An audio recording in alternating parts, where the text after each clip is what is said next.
Good morning বন্ধুরা, কেমন আছো তোমরা সবাই? আশা করি ভালো আছো। তোমাদের আশীর্বাদে আমরাও ভালো আছি। তো আজকে হলো বুধবার আর এখন ঘড়িতে বাজে সকাল 9টা। তো 9টা থেকেই তোমাদেরকে সাথে নিয়ে এখন থেকে ভিডিওটা স্টার্ট করলাম। তো ঘুম থেকে উঠেছি অনেকক্ষণই আগে, প্রায় 8টার সময় ঘুম থেকে উঠেছি।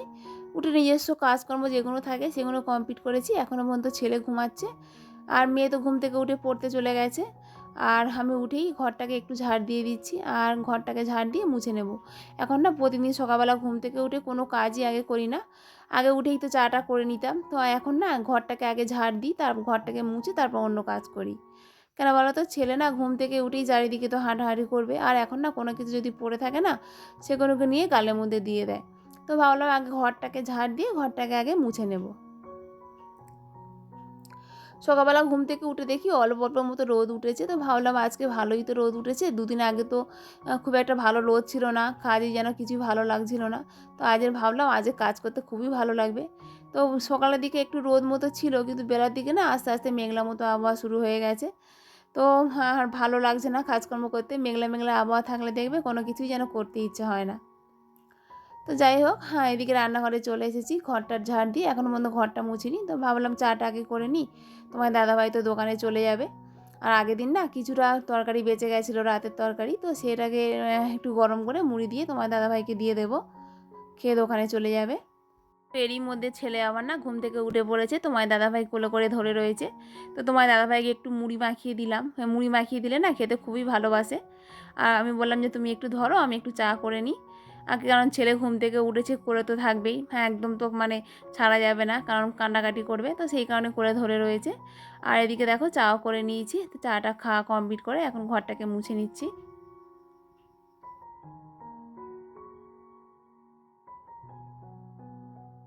জানো তো বন্ধুরা, সংসার শব্দটা বাইরে থেকে দেখে মনে হয় খুবই ছোট, কিন্তু এর দায়িত্ব কর্তব্য যে কতটা না সেটা এখন বুঝতে পারি। বিয়ের আগে ভাবতাম যে সংসার মানে আর কি, সংসার মানে হচ্ছে খাওয়া দাওয়া, আনন্দ, কাজকর্ম এসবই থাকবে, কিন্তু এখন বুঝতে পারি যে সংসারের দায়িত্বটা অনেকটাই বড় দায়িত্ব।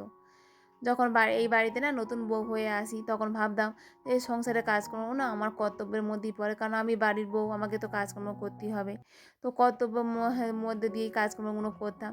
এখন না নিজের সংসার হয়ে গেছে, তো এখন না এই কাজগুলো না আমার কর্তব্যের মধ্যে আর হয় না। এখন যেন কেন জানি না কখনো নিজের অজান্তে না একটা অভ্যাসে পরিণত হয়ে গেছে। তো এগুলোকে না আমাকে কেউ আর বলে দেয় না, আমি মানে আপনা থেকেই কাজগুলো হয়ে যায়। তো যাই হোক, ঘরটাকে মুছে ঘরে বিছানাটাকে একটু গুছিয়ে নিচ্ছি। তো আগে তো ঘুম থেকে উঠেই ঘরে বিছানা গুছিয়ে নিতাম। তো এরকম করতে থাকলে না অনেকটাই দেরি হয়ে যায় কাজকর্ম। তো ভাবলাম একটা কাজ করতে করতে আরেকটা কাজ করে নেবো। আর এই শীতকালে বুঝতে পারছো, লেপ কম্বল বিছানা তো ভর্তি হয়ে থাকে, এগুলো গুছাতে না অনেকটাই টাইম লেগে যায়।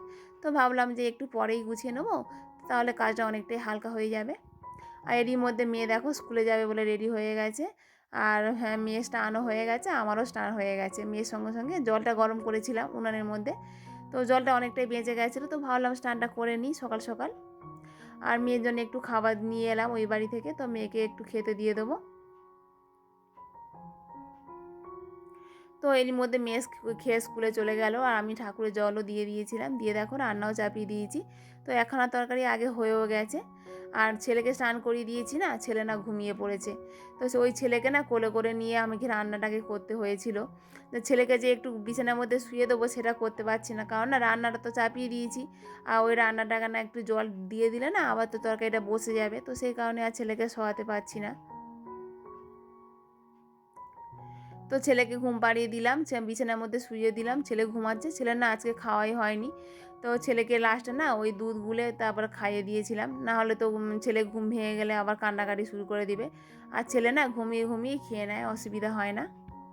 আর এই তো অনেকটাই পরে দেখো খাইতে বসে গেছি, তোমার দাদাভাই দোকান থেকে চলেও এসেছে। তো ওই কলা আলু মাছ দিয়ে ঝোল করেছিলাম আর করেছিলাম বাঁধাকপি ঘন্ট, তো এই দিয়েই আমাদের দুপুরের খাবারটা খাওয়া হয়েছিল।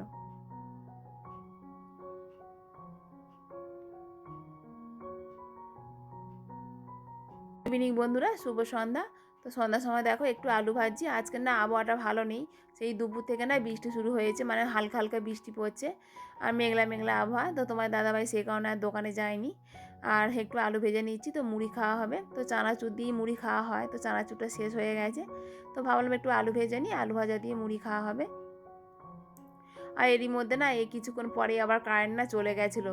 আর ওই অনেকক্ষণ না ছেলে খুবই বিরক্ত করেছে, মানে ওর কারেন্ট চলে গেছে না, ছেলে তো চারিদিকে তো হাঁটাহাঁটি করে, আর কারেন্টটা চলে গেছে না, ছেলে খুবই অসহ্য বোধ করছিল।